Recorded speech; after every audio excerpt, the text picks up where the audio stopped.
దాన్ని కామశాస్త్రం అంటారు. ఎందుకు ఈ శాస్త్రాన్ని రాశారు? అసలు సెక్స్ ఎందుకు? వంశాభివృద్ధి.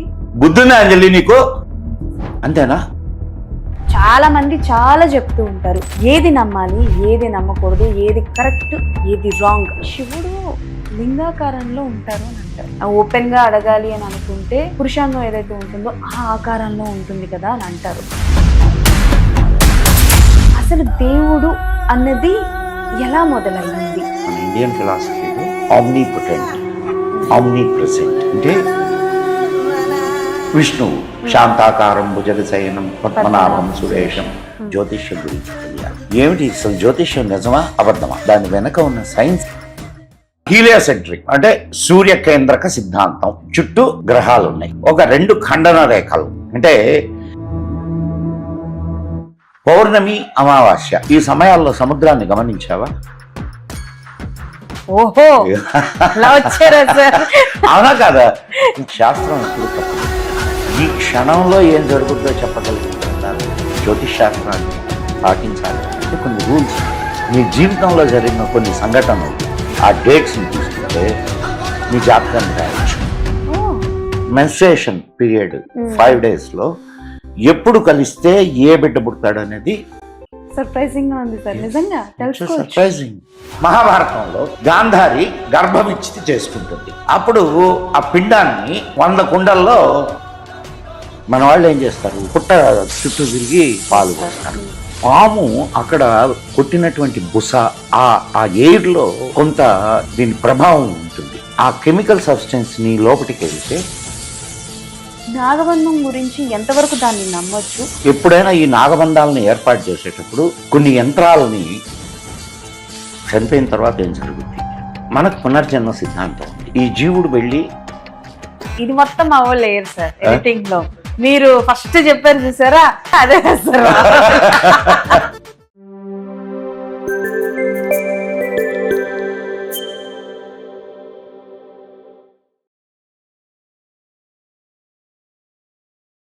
హలో అండి, నమస్తే, వెల్కమ్ టు విజువల్ పాడ్కాస్ట్. నేను మీ అంజలి. ఎన్నో సందేహాలు ఉంటాయి, చాలా మంది చాలా చెప్తూ ఉంటారు, ఏది నమ్మాలి, ఏది నమ్మకూడదు, ఏది కరెక్ట్, ఏది రాంగ్ అన్న విషయాల్లో చాలా మందికి చాలా కన్ఫ్యూజన్ ఉంటుంది. ఈవెన్ దో నాకు కూడా చాలా సార్లు చాలా కన్ఫ్యూజన్స్ ఉంటాయి అన్నమాట. సో వీటన్నిటిపైన మంచి అవగాహన ఉంది. ఆయన మనకి అర్థమయ్యేలా చెప్తారనమాట. He is one and only Madana Gupta garu. So ఈరోజు ఆయనతో మాట్లాడి చాలా విషయాల గురించి మాట్లాడుకుందాం. మనం కొన్ని ప్రిపేర్ అయ్యాము, ఆయన కొన్ని చెప్పడానికి సిద్ధంగా ఉన్నారు. ఆయనతో మాట్లాడి చాలా విషయాలు తెలుసుకుందాం. హాయ్ అండి, నమస్తే. నమస్తే అమ్మా. సార్ ఎలా ఉన్నారు? బ్రహ్మాండంగా ఉన్నానమ్మా. ఓకే సార్, అంటే నేను ఫస్ట్ అడుగుదాం అనుకున్న క్వశ్చన్ ఏంటి అని అంటే, ఇది నాతో పాటు నా చుట్టుపక్కల ఉన్న ఫ్రెండ్స్ కి కూడా ఉన్న డౌట్ ఇది. నీకు ఒక చిన్న, మనం స్టార్ట్ చేసే ముందు నువ్వు ఇంట్రడక్షన్ ఇచ్చేటప్పుడు చాలా సందేహాలు ఉన్నాయి, అవి తీర్చుకోవడానికి అని అన్నారు. మనకు శాస్త్రం ఏం చెప్తుందంటే, ఒకటి శాస్త్ర ప్రమాణం. నీకు ఒక సందేహం వచ్చింది అనుకో, శాస్త్రాన్ని రెఫర్ చేయాల. ఓకే. 2 గురువాక్య ప్రమాణం. నీకు శాస్త్ర ప్రమాణం అంటే శాస్త్రంలో నీకు ఇది దొరకలేదు, అప్పుడు ఇంకెవరిని సంప్రదించాలా? నెక్స్ట్ గురువు. 3 పితృ ప్రమాణం, తండ్రి, తల్లి, తండ్రులు. 4 ఆప్తవాక్యం. ఓకే, అంటే ఆప్తవాక్యం అంటే నీకు అతి సన్నిహితులైనటువంటి ఆప్తులు. అందరూ కాదు, ఆప్తులు. ఆప్తులు వేరు, అందరూ సన్నిహితులు వేరు, ఆప్తులు వేరు. ఆప్తులు అని అంటే నీ మంచి కోరేవాళ్ళు, వాళ్ళ సలహా తీసుకోవాలా. అట్లా నీ సందేహాన్ని తీర్చుకోవాలా. ఇప్పుడు అయితే మిమ్మల్ని మేము ఆప్తుల కింద తీసుకుంటాం. Very good. సరే, సో నాకు వచ్చే సందేహమే కాదు, నాతో పాటు ఉన్న కొంతమందికి వచ్చే డౌట్ ఏంటంటే, జనరల్ గా దేవుళ్ళని చాలా తక్కువ మంది నమ్ముతారు ఈ మధ్య కాలంలో దేవుణ్ణి. కాకపోతే అసలు దేవుడు అన్నది ఎలా మొదలయ్యింది? ఇది చాలా చాలా మందికి ఏంటి అని అంటే, అసలు ఏంటి ప్రశ్న అని అనుకుంటారు. కానీ కొంతమంది చెప్పడం ఏంటంటే, దేవుడు లేరు, ఓన్లీ శక్తి, అమ్మవారే ఉన్నారు, అమ్మవారి వల్ల వీళ్ళందరూ సృష్టించబడ్డారు అని అంటారు. సో మీరేం చెప్పాలనుకుంటారు దాని గురించి? అసలు దేవుడు అనే దానికి డెఫినేషన్ ఏంటి? ఎస్. దేవుడు మనకు చాలా డెఫినేషన్స్ ఇచ్చారు. మన ఇండియన్ ఫిలాసఫీలో దేవుడు అనే దానికి చాలా డెఫినేషన్. ఆమ్నీపొటెంట్, ఆమ్నీ ప్రెజెంట్, అంటే అత్యంత శక్తివంతుడు, అంతా తానై ఉన్నవాడు, ఏది తానై ఉన్నవాడు. నువ్వు శక్తి అని అన్నావు, అమ్మవారు అని అన్నావు, అంటే నువ్వు దానికి ఒక రూపాన్ని ఇచ్చేసావు. అవును. అవునా? అలా కాకుండా శక్తి అనే వరకే తీసుకో.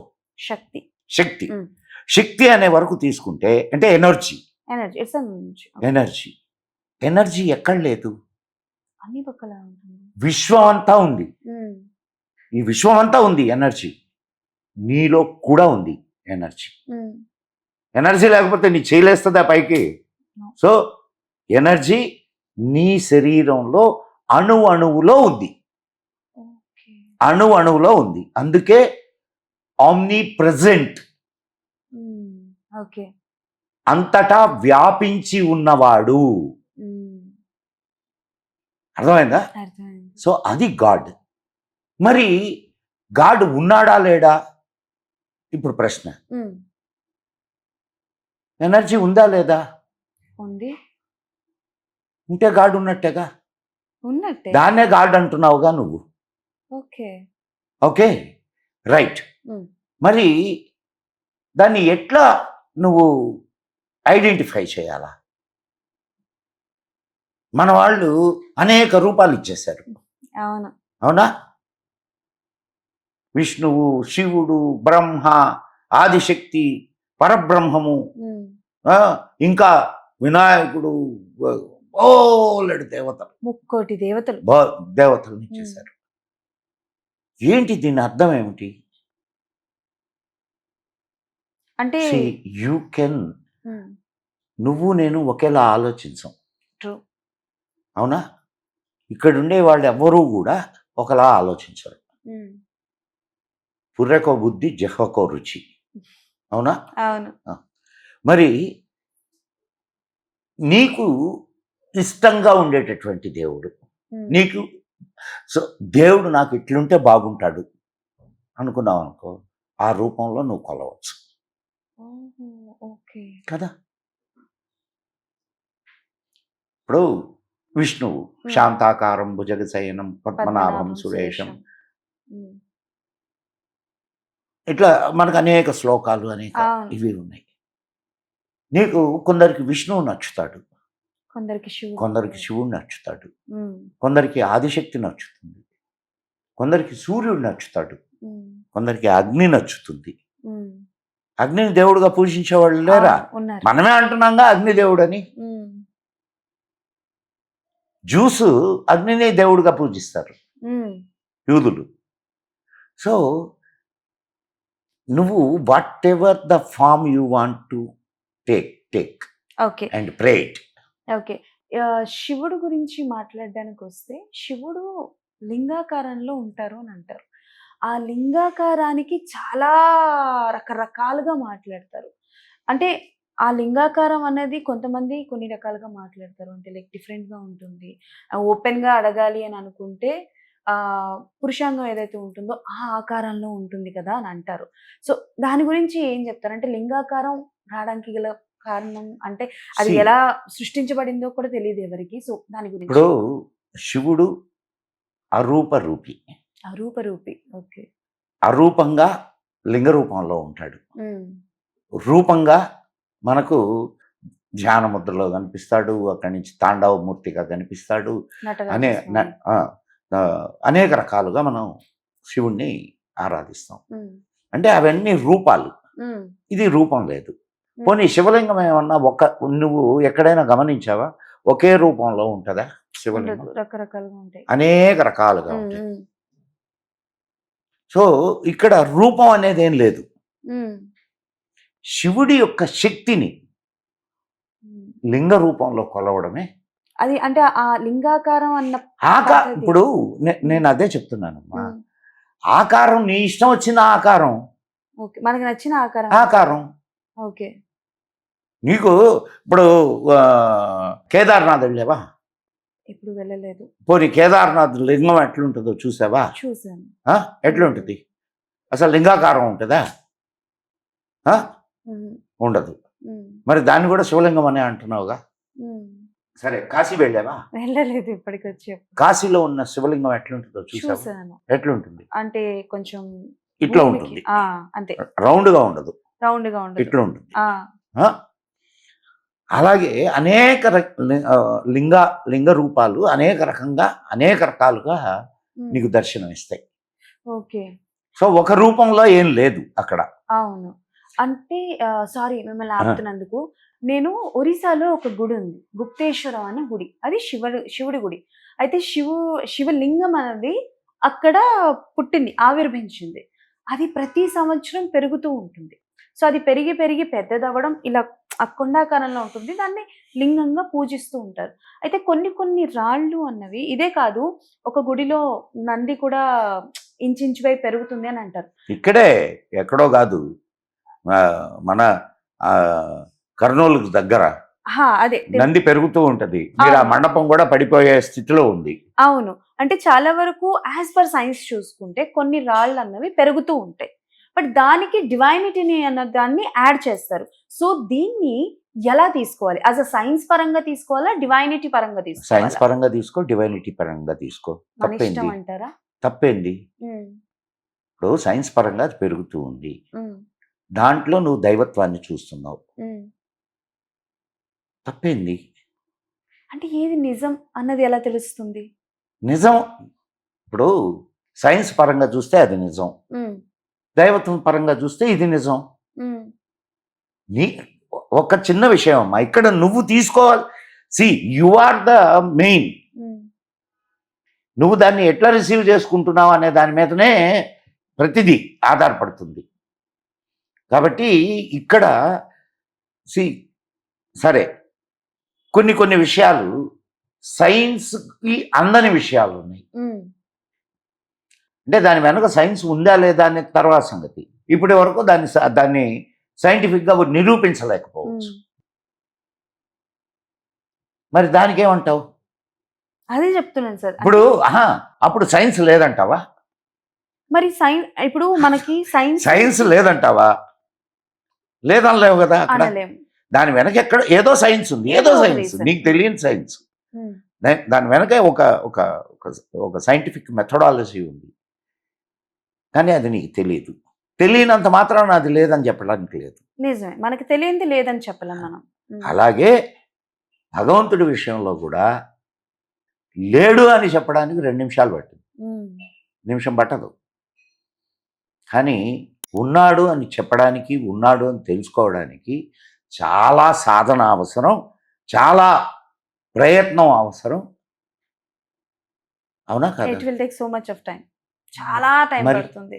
లేడు అయిపోయింది, లేదు. ఎంతసేపు? ఒక్క సెకండ్లో నువ్వు అంటే సార్, మన నమ్మకం మన వరకు ఉంచుకోవడం మంచిది. కానీ చాలా మంది ఆ నమ్మకాన్ని ఏం చేస్తారు అని అంటే నలుగురి మీద రుద్దడానికి ప్రయత్నిస్తూ ఉంటారు.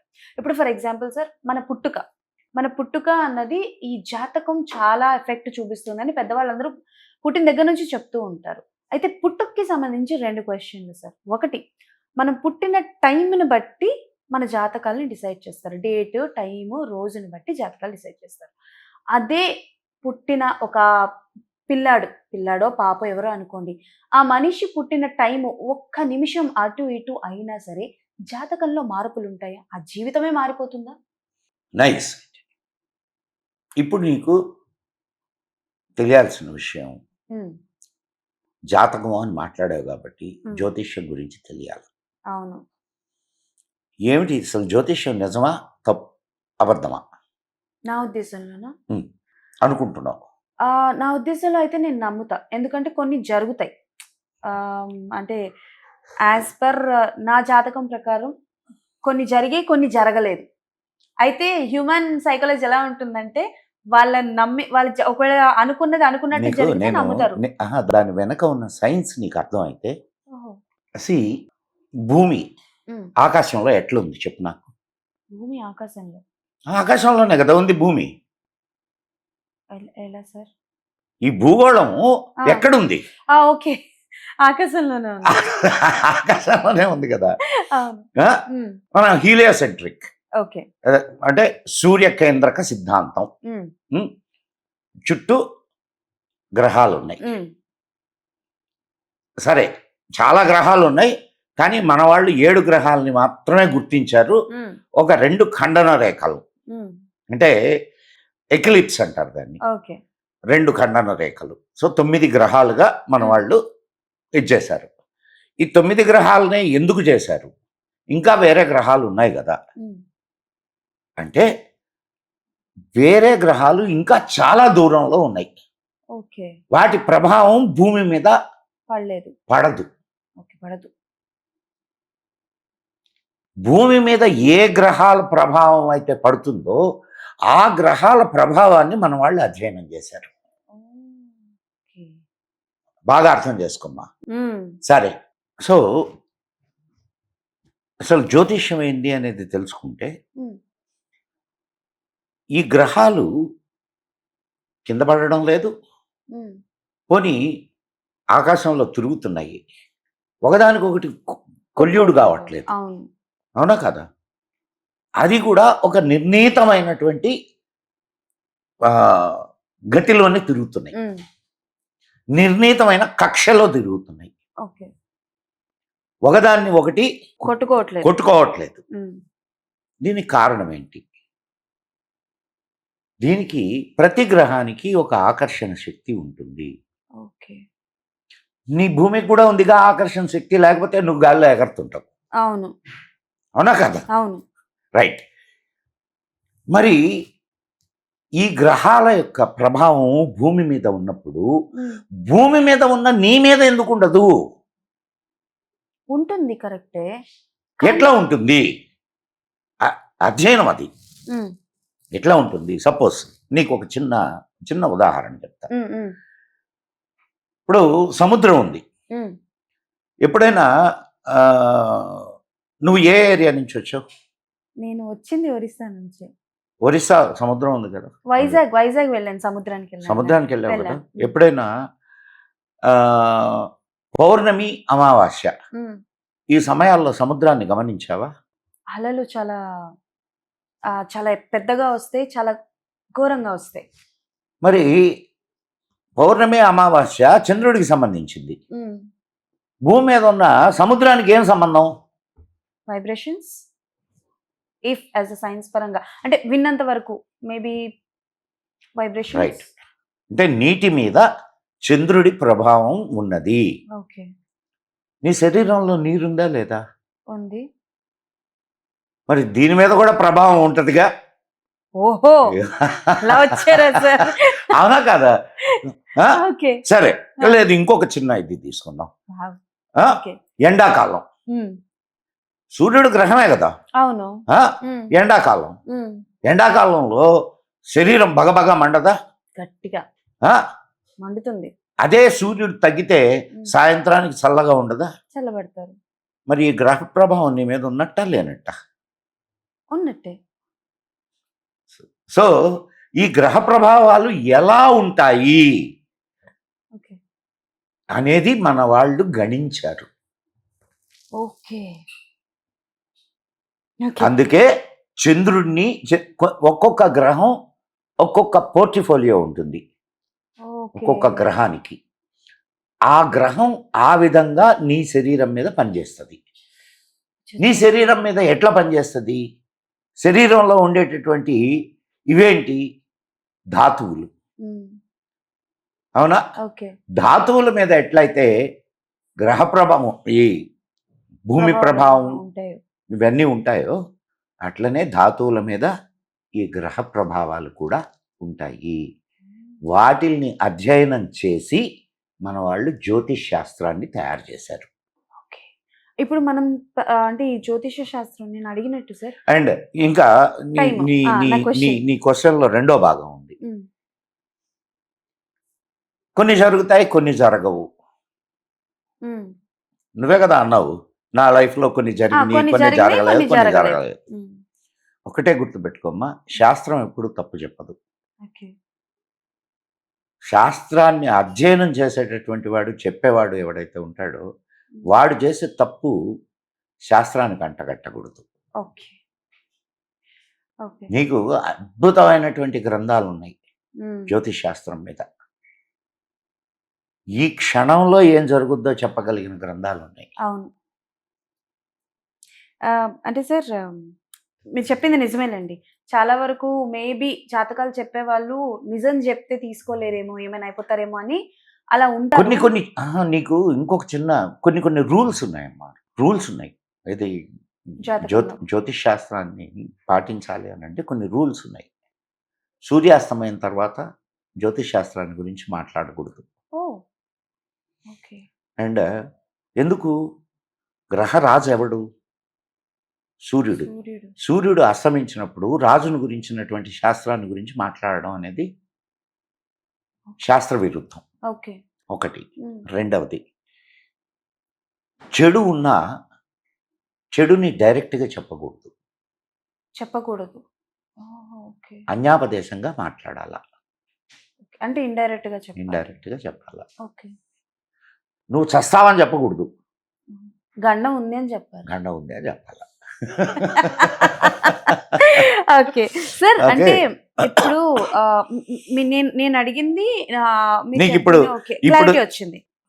కానీ పుట్టిన మనిషి ఒక ఫర్ ఎగ్జాంపుల్ ఒక మనిషి ఇప్పుడు సాయంత్రం 4:30 అవుతుంది అనుకోండి, 4:30 అవుతున్నాయి.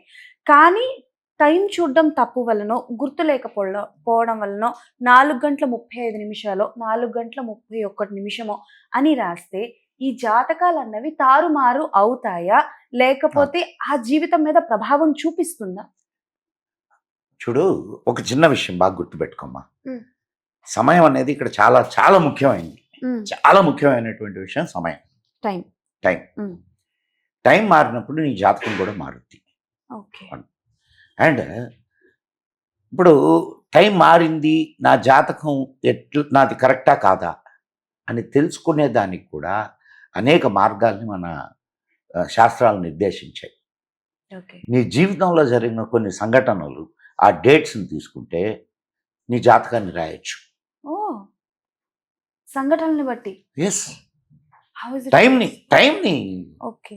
ఇప్పుడు ఈ సంఘటన జరిగింది నీ జీవితంలో, పెళ్ళే అనుకుందాం. పెళ్ళి జరిగింది, ఈ టైంలో జరిగింది. ఈ టైంలో జరిగింది అని అంటే ఈ టైంలో జరగడానికి ఏ టైంలో పుట్టుంటే ఈ టైంలో జరుగుద్ది. సర్ప్రైజింగ్ గా ఉంది సార్. నిజంగా surprising thing. How it is, ఎలా పాసిబుల్ అవుతుంది? నీకు అదే చెప్తుంది. That is the calculation. Okay. అంటే కొన్ని జాతకాలని కాదనుకొని చేసిన పనులు కూడా ఉంటాయి.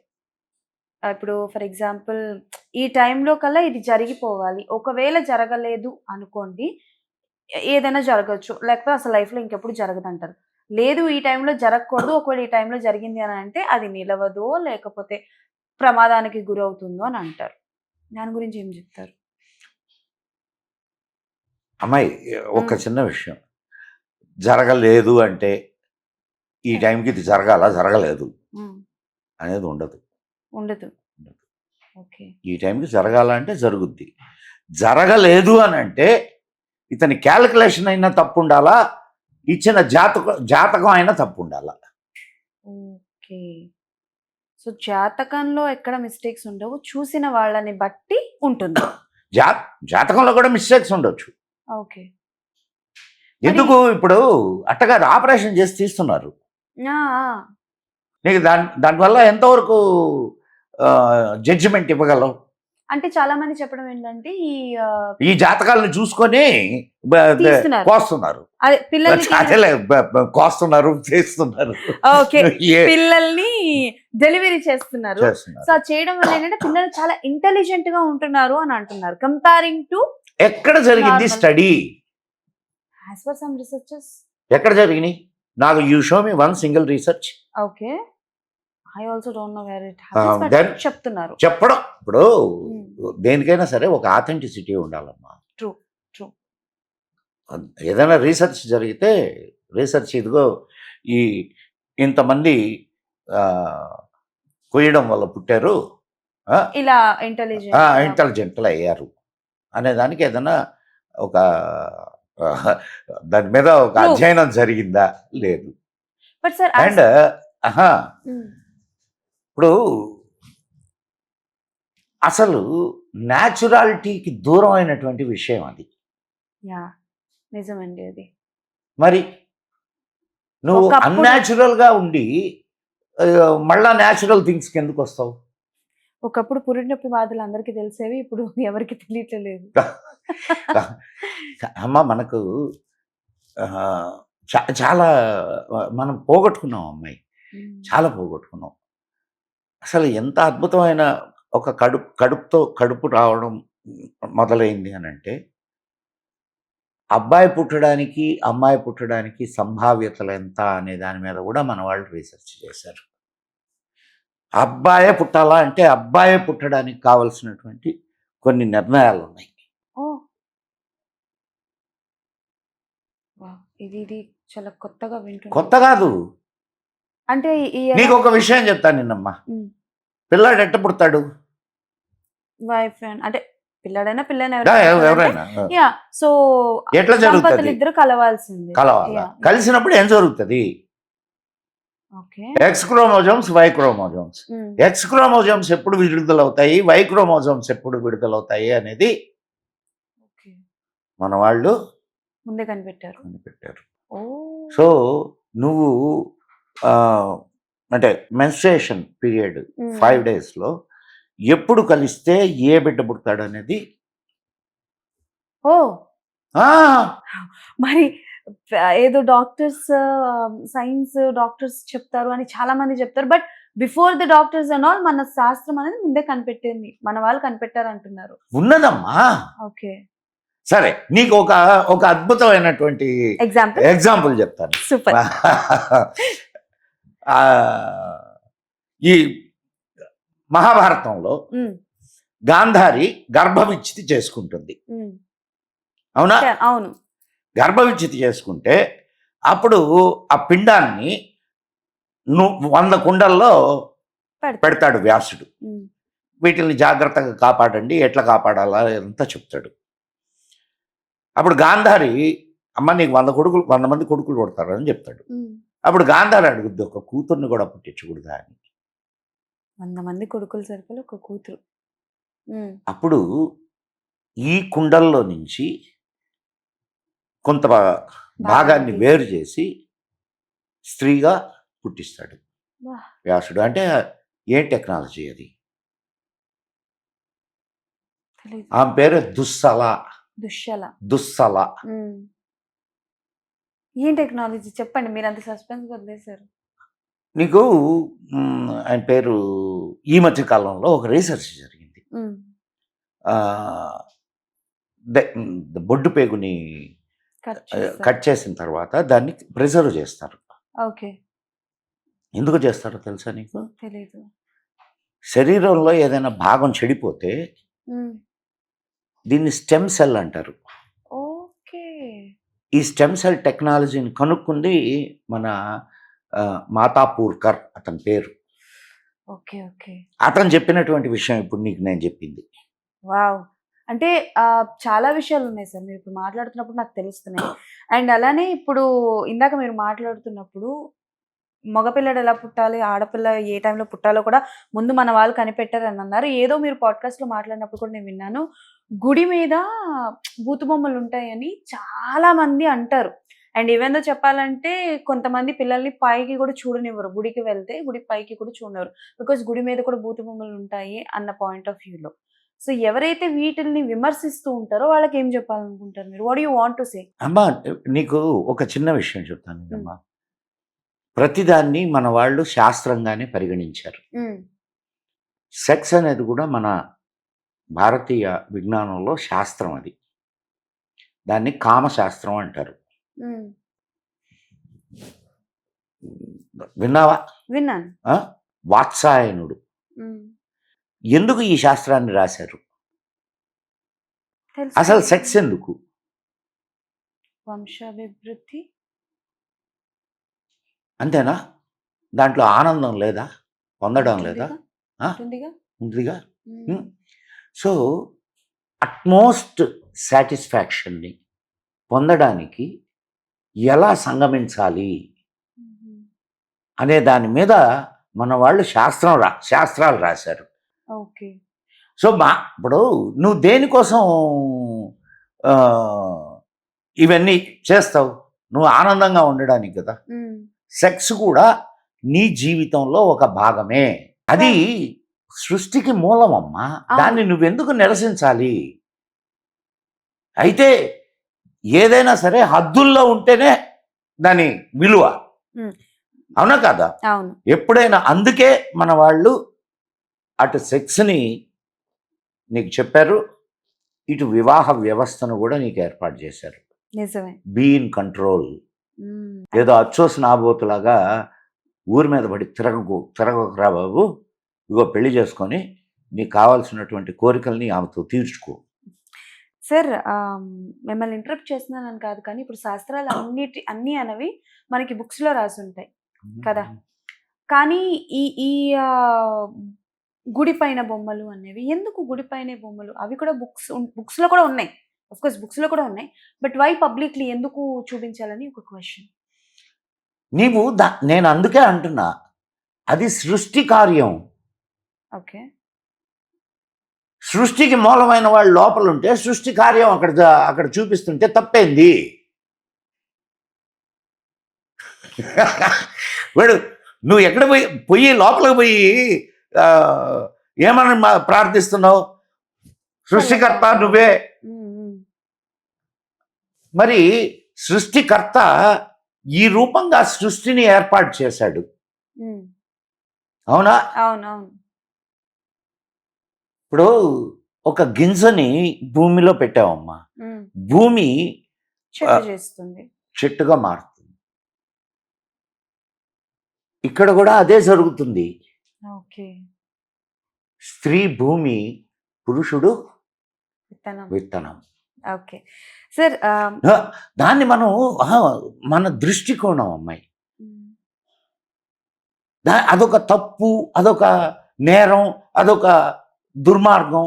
ఎస్, అది నేరం, దుర్మార్గం ఎప్పుడు? హద్దులు మీరు చేసినప్పుడు. కానీ నువ్వు తెలుసుకోవాలన్నా పర్లేదా? ఇప్పుడు మనకు సెక్స్ ఎడ్యుకేషన్ అని పెడుతున్నారా లేదా? అవును. ఎందుకు నేర్పిస్తున్నారు? స్కూళ్ళల్లో, పుస్తకాల్లో. అంటే పుస్తకాల్లో నేర్పిస్తే తప్పు లేదు, చూపిస్తే తప్పు. ఓకే సార్, అంటే నీకు దాంతో పాటు ఇంకా అనేకమైన సైన్స్ విషయాలు చెప్పున్నారు. గుళ్ళో ఈ బొమ్మలే కనిపించినాయి నీకు, కానీ ఇంకా అనేకమైనటువంటి సైన్స్ విషయాలు గుళ్ళ మీద చెక్కి చూపించారు. ఏది?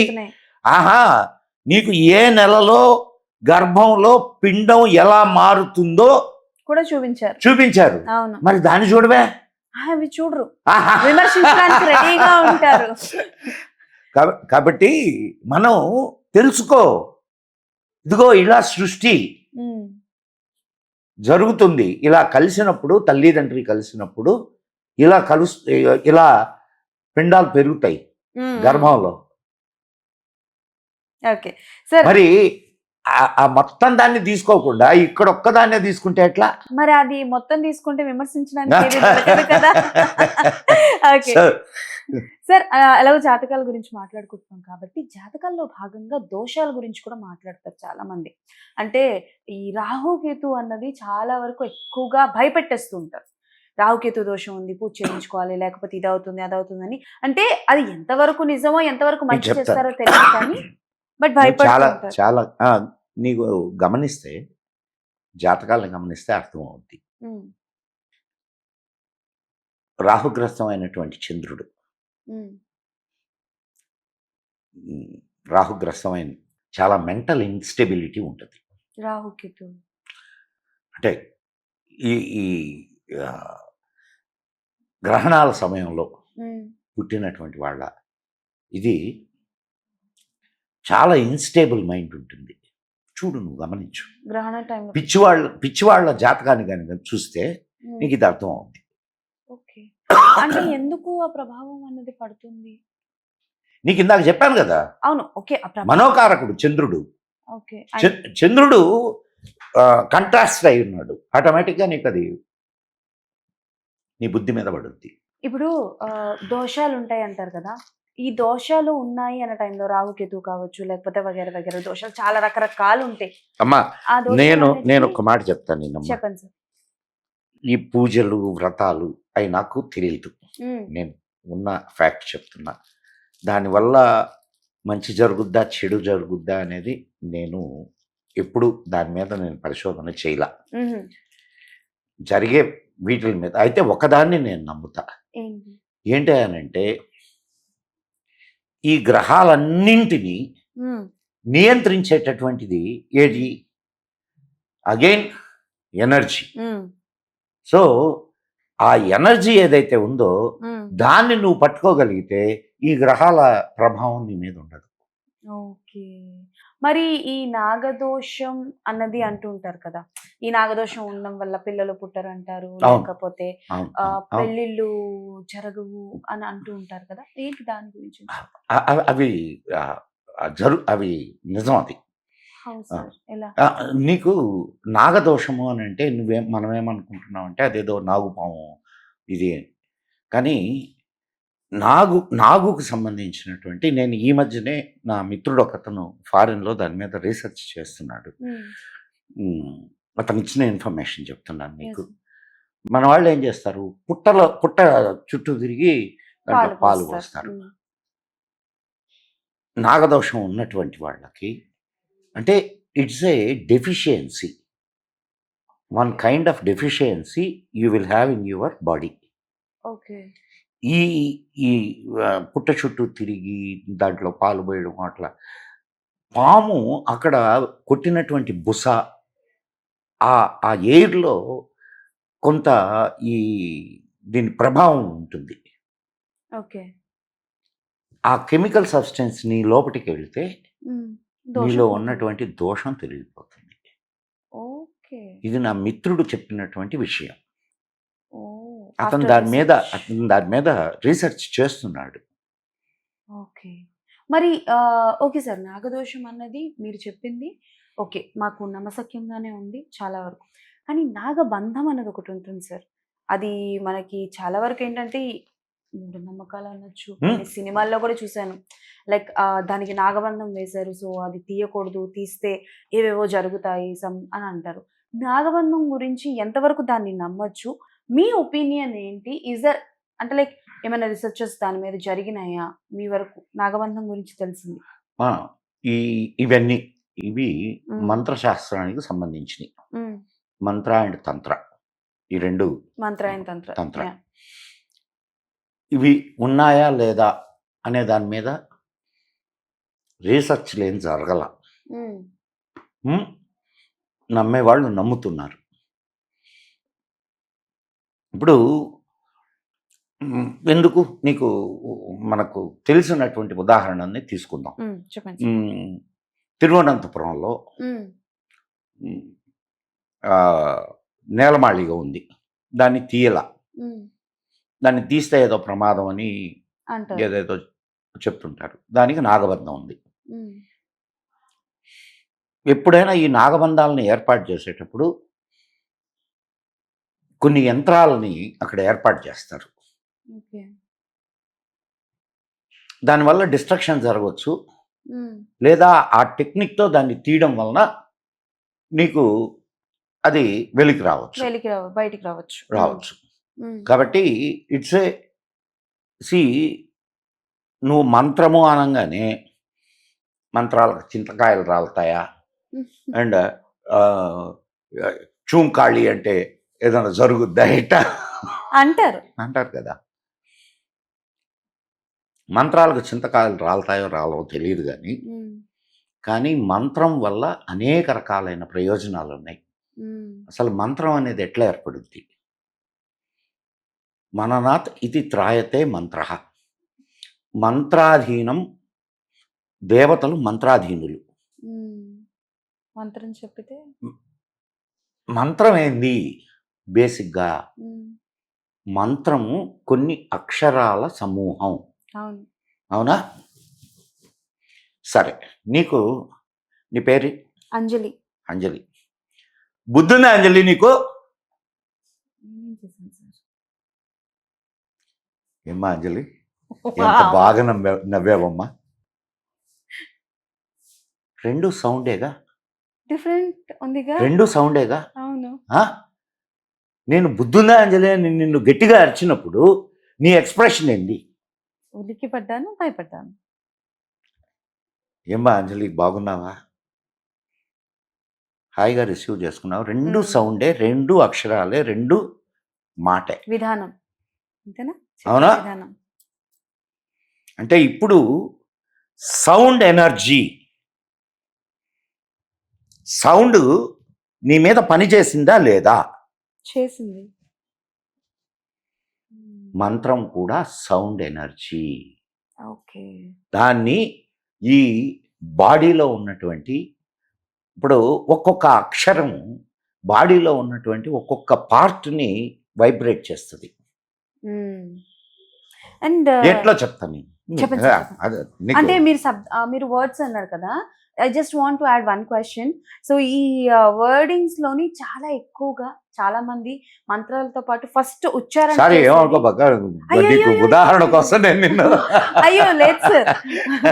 అంటే అంటే ఉచ్చారణ. నీకు తెలియాలా అనేది నా ఉద్దేశం, అంతే తప్ప అయ్యో సార్, సారీ, వద్దు సార్, నాకు ఇక్కడ అర్థమైంది. అంజలిని నేను తిట్టడం కాదు.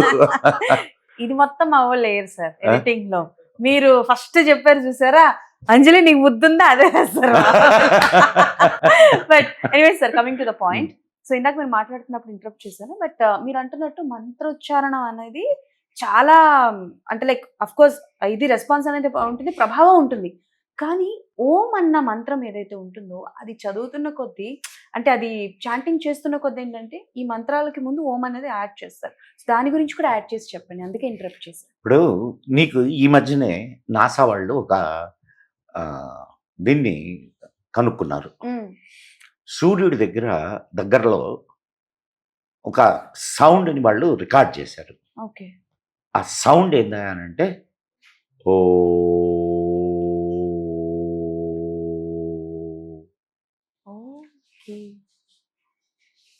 సో యూనివర్సల్ సౌండ్ ఏదైతే ఉందో ఓం, ఆ సౌండ్ని నువ్వు ప్రతి మంత్రానికి ముందు పెట్టుకొని చెబుతున్నావు.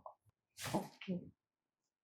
మరి శ్రీ శ్రీ శ్రీ ఇవన్నీ ఇప్పుడు కొన్ని బీజాక్షరాలు ఉంటాయమ్మా. ఐం హ్రీం శ్రీం శ్రీమాత్రే నమః. అట్లనే క్షం క్షౌ ఇవన్నీ ఉంటాయి. ఇవన్నీ బీజాక్షరాలు. ఓకే. అవి మంత్రాలలో వాళ్ళు నిక్షిప్తం చేస్తారు. ఇప్పుడు నీకు ఎవరైనా ఒక ఇది అంటే దీక్ష ఇచ్చారనుకో, దీక్ష ఇచ్చేటప్పుడు మంత్ర దీక్ష మంత్రం ఇస్తారు. ఆ మంత్రంలో కొన్ని అక్షరాలు ప్రత్యేకంగా నీకు కావలసినటువంటి పని పూర్తి కావడానికి, అదేదో మంత్రం దాకా జరగదు. ఈ అక్షరాలు శరీరంలో ఉన్నటువంటి ఆ పార్ట్స్ని వైబ్రేట్ చేస్తాయి. ఆ పార్ట్స్ వైబ్రేట్ కావడం వల్ల నీకు ఆ పని జరిగేదానికి కావలసినటువంటి ఆలోచన రావచ్చు, లేదు కార్యసిద్ధి జరగడానికి నీకు ఆ శక్తి రావచ్చు, ఏదైనా జరగచ్చు. ఓకే. పుట్టుక గురించి ఇప్పటి వరకు మాట్లాడుకున్నాం కదా.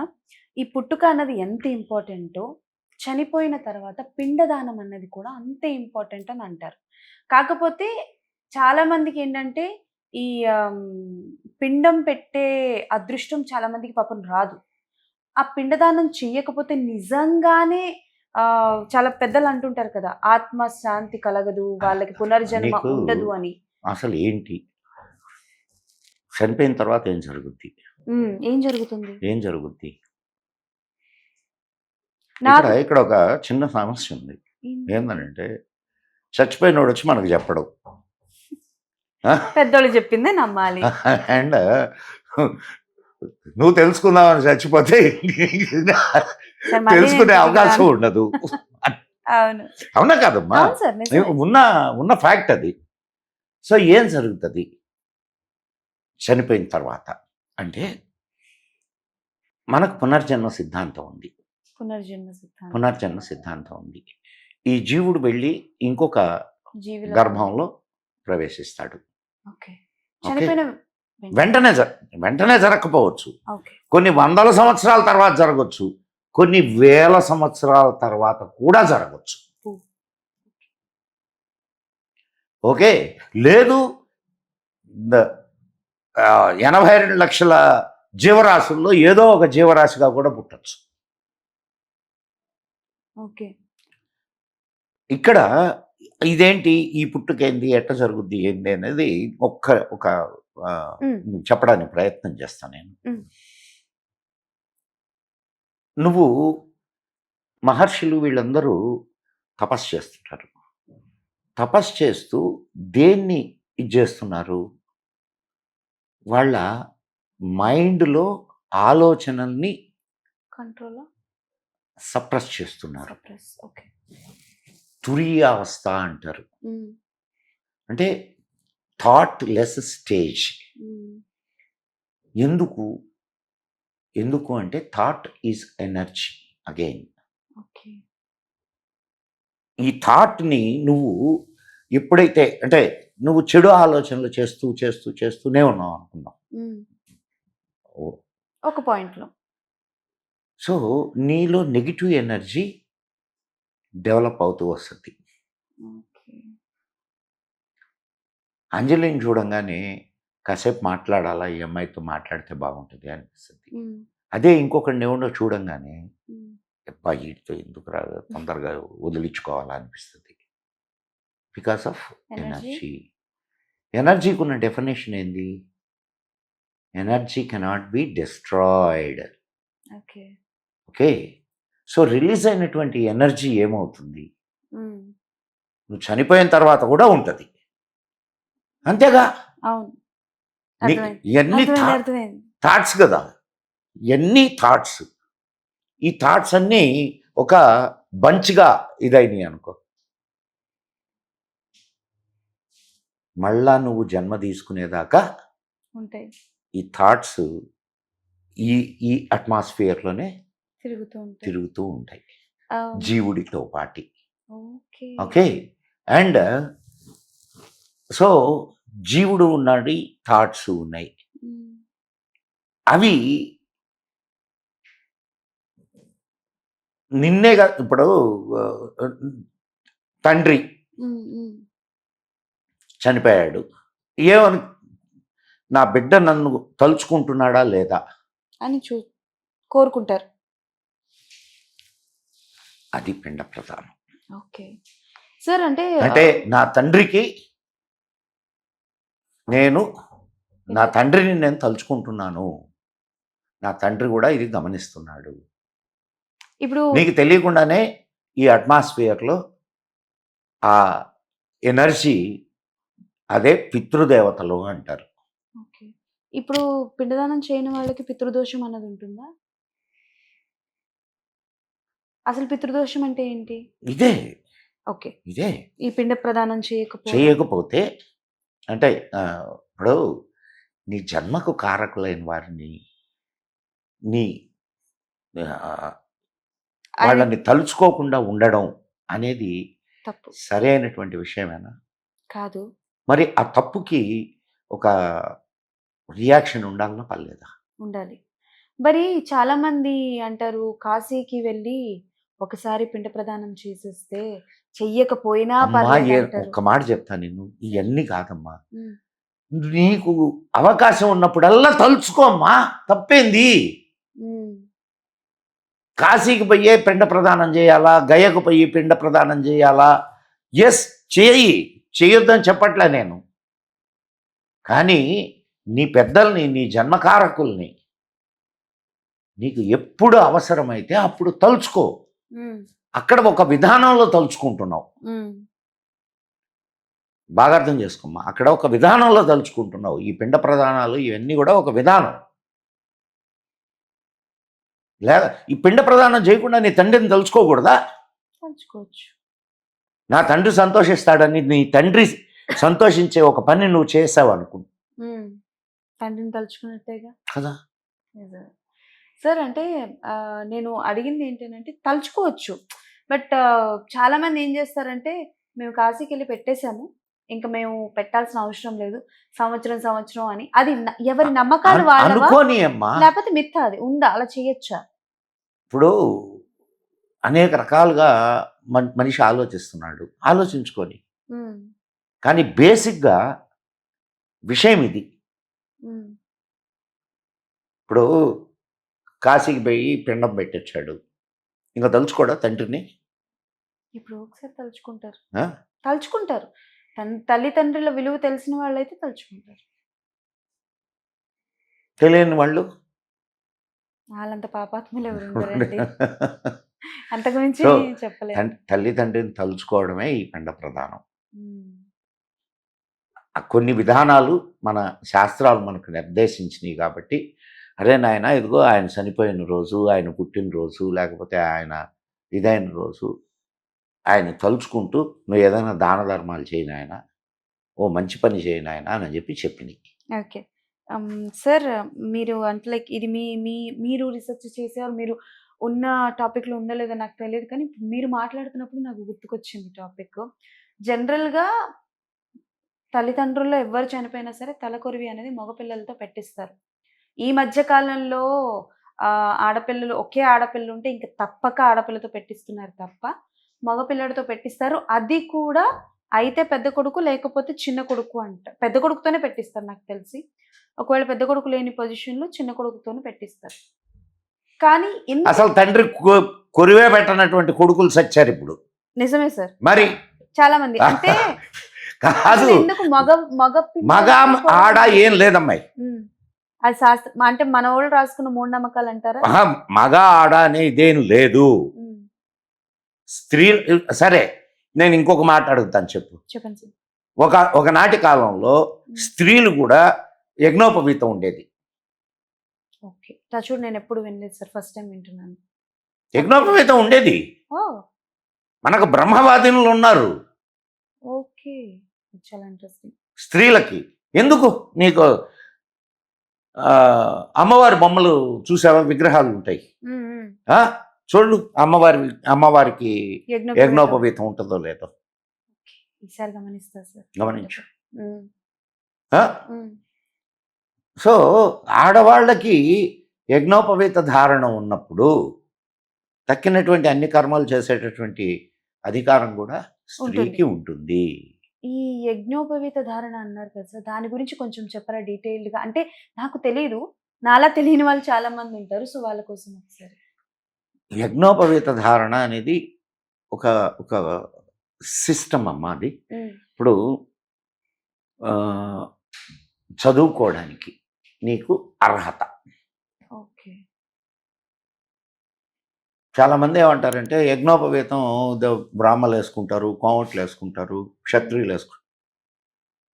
అనేక మంది ఇతర కులస్తులు వేసుకున్నటువంటి ఫోటోలు కూడా ఉన్నాయి నా దగ్గర. కుమ్మరి వాళ్ళు చాలా మంది ఉన్నారమ్మా. అసలు ఈ యజ్ఞోపవీతం అనేది ఏందనంటే నీకు బ్రహ్మోపదేశం జరుగుతుంది. సో యజ్ఞోపవీతాన్ని ధరించిన తర్వాత దానికి కొన్ని పద్ధతులు ఉంటాయి. ఆ పద్ధతుల్ని నువ్వు పాటించాల. పద్ధతుల్ని పాటిస్తూ నువ్వు దాన్ని అంటే రోజు గాయత్రి చేయడం, గాయత్రి మంత్రం చేయడం ఇవన్నీ ఉంటాయి. అవి చేస్తూ ఉంటే యజ్ఞోపవీత ధారణకు అర్థం. యజ్ఞోపవీతం తీసి మొలగట్టుకునే వాళ్ళని లేవు ఉన్నారు. నేనేమి ఉత్తనే చెప్పట్లేదు నీకు. అసలు యజ్ఞోపవీతం ధరించనటువంటి వాళ్ళని, అంటే ఒక సిస్టమేటిక్ లైఫ్ని లీడ్ చేయడానికి ఇవన్నీ కూడా మన వాళ్ళు ఏర్పాటు చేసినటువంటి కొన్ని పద్ధతులమ్మా. ఉదయాన్నే లేయాలా, ఏదో సూర్య నమస్కారాలు చేసుకోవాలా, ఉమ్, స్నానం జ్ఞానం చేసిన తర్వాత ఆ, పూజ పూజ చేసుకోవాలి. చేసుకోవాలా, గాయత్రి చేసుకోవాలా. ఉమ్, ఇవన్నీ దీనివల్ల ఏమవుతుంది, ఒక systematic time bound operation start అవుతుంది నీ లైఫ్లో. నిజమే.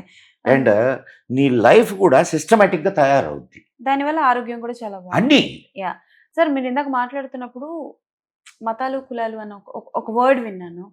సో బేసికల్గా ఏంటంటే సార్, ఒకప్పుడు ఉండేవో లేదో నాకు తెలియదు మతాలు కులాలు అనేవి. ఎప్పుడు ఉన్నాయి. ఎందుకు ఆ కాన్సెప్ట్ అనేది ఎలా ఎందుకు సార్? అంటే like మీకు మీరు చేసిన రీసెర్చ్ నువ్వు మతము దేని గురించి అడుగుతున్నావు? ఇప్పుడు ఒకదాని గురించి రెండిటి గురించి చెప్పండి. అట్ట కాదు. ఇప్పుడు మతము అంటే ఏంది చెప్పు నాకు, దాని అర్థం చెప్పు. మతము నాకు తెలిసినంత వరకు మతం అని అంటే పూజించే దేవుణ్ణి డిఫరెంట్ గా ఉండడం, వాళ్ళ నీ రూల్స్ ఇష్టము. ఓ మన ఇష్టం. ఓకే. మత- మతం. అంజలి మతం అంజలిదే, ఉమ్. అంజలి ఇష్టం అంజలిదే. ఆహా, ఓకే. అర్థమైందా? అయితే- ఇది అర్థం. ఉమ్, సో ఇక్కడ నీ మతం, ఉమ్, నీకు ఇష్టమైనటువంటి ఒక సిస్టమ్ని నువ్వు ఎన్నుకున్నావు, ఓకే. ఆ సిస్టంలో నువ్వు ఉంటున్నాం. వెళ్తున్నావు, అది మతం. ఓకే. మనకు అనేక మంది ఆచార్యులు ప్రవర్తిల్ల చేసినటువంటి సిస్టమ్స్ చాలా ఉన్నాయి. ఉమ్, మనకు మతాలు చాలా ఉన్నాయి. ఓకే. మనకి హిందూ తెలిసిన- మతం కాదు, హిందూ ధర్మం. హిందూ ధర్మం. ఓకే. హిందూ ధర్మం, ఉమ్, హిందూ ధర్మంలో అనేక మతాలు ఉన్నాయి. ఓకే. శౌరము, ఉమ్, శాక్తేయము, ఉమ్, గాణాపత్యం, ఉమ్, వైష్ణవం, ఉమ్, శైవం, ఉమ్. ఇవన్నీ మతాలు. శాక్తేయం, చాలా మతాలు ఉన్నాయి. ఉమ్. కౌలము,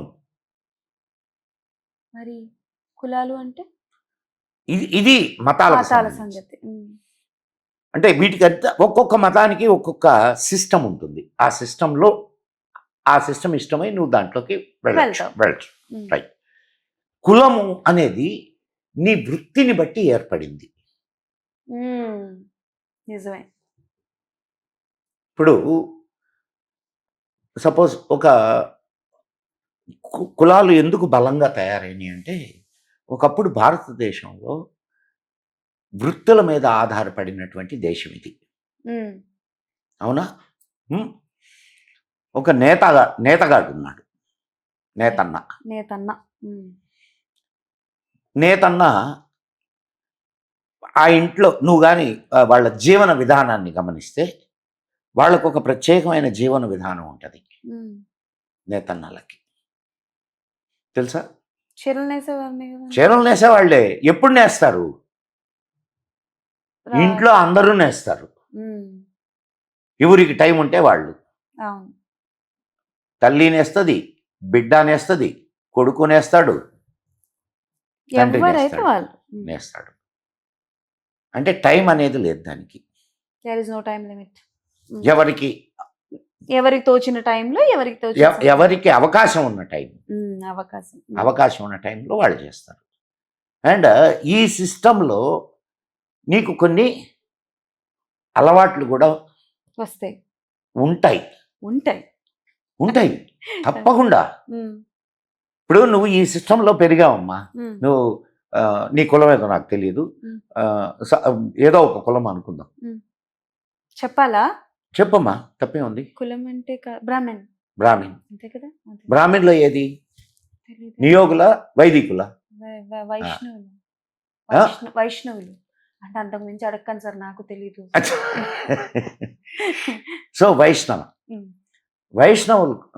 వైష్ణవ అనే తీసుకుందాం. ఉమ్, నేను ఇది ఉదాహరణకు మాత్రమే సుమి. అయ్యో పర్లేదు సార్, ఆ. చెప్పండి. ఉమ్, వైష్ణవ ఉమ్, కదా. ఉమ్, మీ ఇంట్లో మీకు పెద్దవాళ్ళకి చక్రాంకితాలు వేస్తారా? వేస్తారు. ఆ? వేస్తారు. సమార్షణం, దాన్ని ఏదో అంటారు. సో ఇది సిస్టమ్. ఉమ్, ఓం నమో నారాయణాయ ఉమ్, అనేది మీ మంత్రం. అవును. అవునా? మీకు ఇంటికి కొంతమంది గురువులు ఉంటారు.